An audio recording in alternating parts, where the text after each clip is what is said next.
or the cathodic protection, which means we inject some current, some electrons on the area, on the surface of our pipelines. But the problem is we cannot perfectly send the sufficient number or amount of electrons. So, because it will be too expensive, so in addition to the active protection or cathodic protection, we apply the passive protection or coatings. So coatings is important to protect pipelines from corrosion. The second problem, of course, is the wear. Wear is due to a poorly filtrated natural gas. Let's say inside this natural gas we have some particles. Those particles with a high pressure can erode our internal pipeline. So we will have two problems. So what is the proposed coating? What is the solution that we proposed let's say 2 years ago, is to apply a specific multi-layers coatings. To apply this coating, we have, let's say, 4 steps, because this is a system of multiple types of coatings of thin films. The first step is to apply a 4 layers of stainless steel coating using the thermal projection, the thermal spray. And the second step is to apply an annealing heat treatment on these multi-layer coatings. The best temperature is 800 degrees C, of course at vacuum conditions. The third step is to nitride this multi-layer coating, and the fourth step is to apply a thin film. A thin film is not a coating, okay? The coating is, let's say, to apply is a coating of more than 100 micrometers. However, the thin film is a coating with a depth of no less than micrometers. Of course, the applied thin film was optimized before by me in 2017 and is formed by WTIN, tungsten titanium nitride. Of course, as a result, we had, let's say, some impressive results, starting by some, let's say, some characteristics. The first is the hardness. The hardness was increased by 51%, 59% after deposition of the multi-layer. It was reduced by 15% after annealing this multi-layer coating, and it was increased by 40% after nitriding this annealing multi-layer coating. After the deposition of the thin film, we get a hardness of, which was increased by 35, let's say 36%. About the friction coefficient, we get a reduction. Of course, I'm comparing here with a bar stainless steel.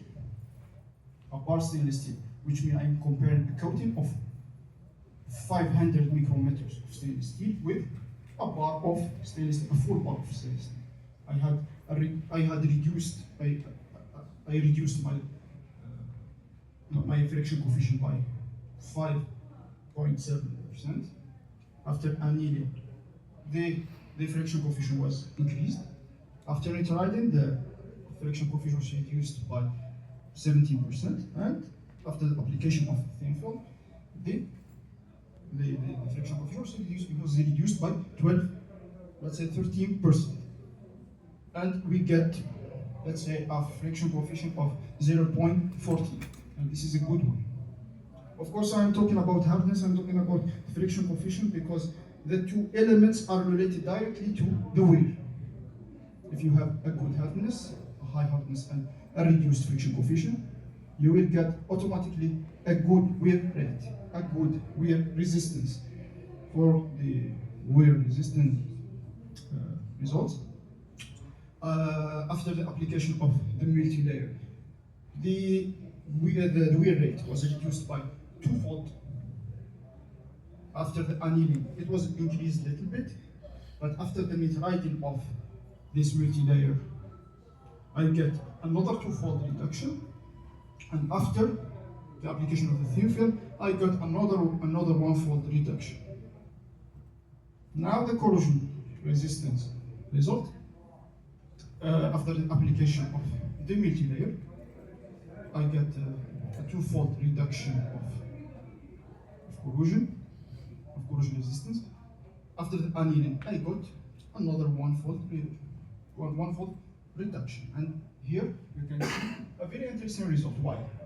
Because after annealing, I had a corrosion resistance much better than a bar stainless steel, which means if you apply only about 500 micrometers only of stainless steel, which is very expensive, let's say expensive, you will. I got a corrosion resistance better than a full bar stainless steel. Of course, who want to see more details about those results, about those studies, of course, I should mention that those studies are in a patent with the Bucharest University. You can go to my articles in the ResearchGate or Google Scholar to see more details about those results, which were published in, let's say, 5 articles. Okay, now we talked about corrosion, we talked about rebate, and we talked about natural gas. Let's go now to the hydrogen, the green hydrogen. Of course, hydrogen nowadays is of a great interest in Algeria. In hydrogens, in energy transitions today, the best way to transport hydrogen is by repurposing the natural gas pipelines, as we saw earlier today. Many studies mention that the best way to transport your hydrogen is by using repurposing natural gas pipeline. Then, if you build a new one, for example, in this course, you can see that if you transport hydrogen for more than 7,000 kilometers of distance, the repurposed pipeline remain the best option. Of course, the National Strategy of Hydrogen mentioned the 2 options: the option of repurposing the existing natural gas pipelines and the option of building a new pipeline.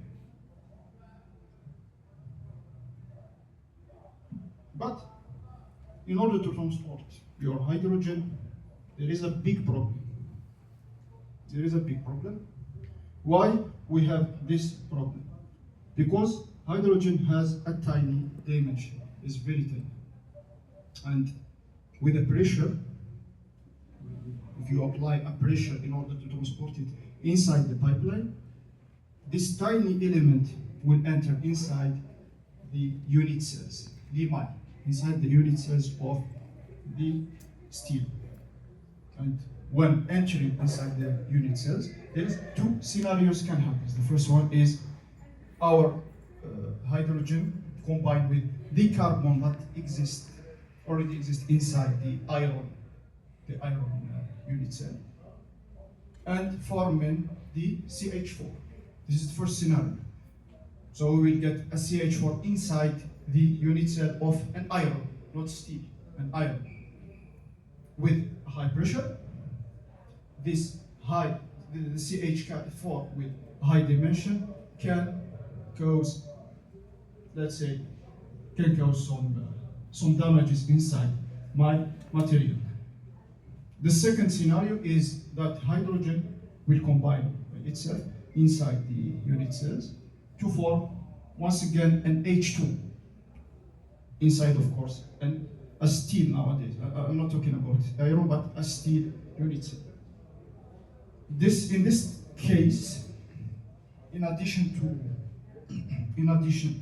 to the damage due to the high dimension of H2, I will have another problem, which is the corrosion because of H2. So we can have 2 scenarios when the hydrogen enter inside our steel. And the result, ladies and gentlemen, is the hydrogen embrittlement. So, a question, why our coatings can be a solution to this problem? I'm here reviewing many works done before that ensure that our work can be a good solution to the hydrogen embrittlement. The first one is, the first research said that stainless steel, due to the composition of nitrogen and molybdenum, has a high hydrogen compatibility, which leads to the interaction with hydrogen without embrittlement. Second research work, said that monolayer stainless steel, only monolayer and not a multi-layer, deposited by thermospray process, the same process that I have already used, without any optimization, has the ability to reduce the hydrogen diffusion. A third work said that in multi-layers, in general, the interface between the layers can act as a good hydrogen diffusion barrier. A fourth work said that if you apply a heat treatment, it can be an effective method to improve the resistance to hydrogen embrittlement due to the reduction of the grain size and the improvement of the coating bonding strength. Another work mentioned that nitrides can be good and effective hydrogen barriers due to the formation of HN bonds. Another work said that ceramic nitrates coating, such as our thin film WTRN, have a good performance as hydrogen barriers, especially those composed of titanium associated with nitrogen and carbon. It was reported also that hydrogen permeability resistance is improved with increasing the tungsten content in the coating. Of course, our work grant a financement from the government financement. We have also the support of Sonatrach, because our work is done in collaboration with Sonatrach. And we started our project last year. As conclusion, we can say renewable hydrogen in Algeria is a rewarding field, and it will become, for next decades, a subject of interest. But until reaching the technological maturity of hydrogen, lots of technical challenges need to overcome, and hydrogen embrittlement is one of them. This work proposes a probable solution. Of course, we are in the research stage, so it's just a proposition that can propose a barrier to this problem. This barrier is a coating and thin films that have highlighted their protective capacity against wear and corrosion. Thank you for your attention. The floor is yours.